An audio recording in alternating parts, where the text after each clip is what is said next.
Python programming ল্যাঙ্গুয়েজে যে অক্ষরগুলি শনাক্ত করতে হয় এবং বুঝতে পারে সেগুলোই হচ্ছে পাইথনের character set.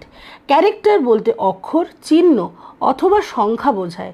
পাইথনে Unicode encoding standard ব্যবহৃত হয়।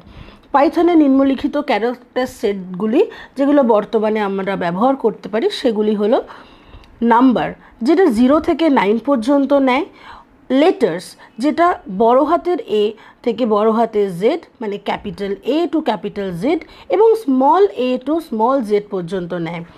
তারপরে আসি স্পেশাল সিম্বলস। এটা ভীষণই গুরুত্বপূর্ণ, যেটার মধ্যে আছে আমাদের space, plus, minus, multiplication, slash, double star, backslash, bracket, brace, equals to, percentage, ampersand, hash, @ এবং যাবতীয়, যেটা লিস্টে তোমরা পেয়ে যাচ্ছ। এরপরে আসি হোয়াইট স্পেস। হোয়াইট স্পেস হচ্ছে blank space, tab, new line এবং অন্যান্যর মধ্যে পড়ে হচ্ছে অ্যাস্কি এবং ইউনিকোড ক্যারেক্টার।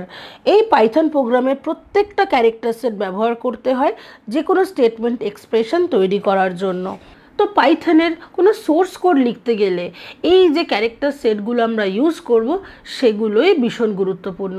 এই ক্যারেক্টারগুলো ছাড়া আমরা পাইথনের পার্টিকুলার কোনো সোর্স কোড তৈরি করতে পারবো না। যদিও বা করে ফেলি, ইন্টারপ্রিটার সেটা আমাদের বুঝবে না, এবং ইন্টারপ্রিটার যদি না বোঝে তাহলে কোনোভাবেই সেই লাইনটি কম্পাইলেশন হবেই না।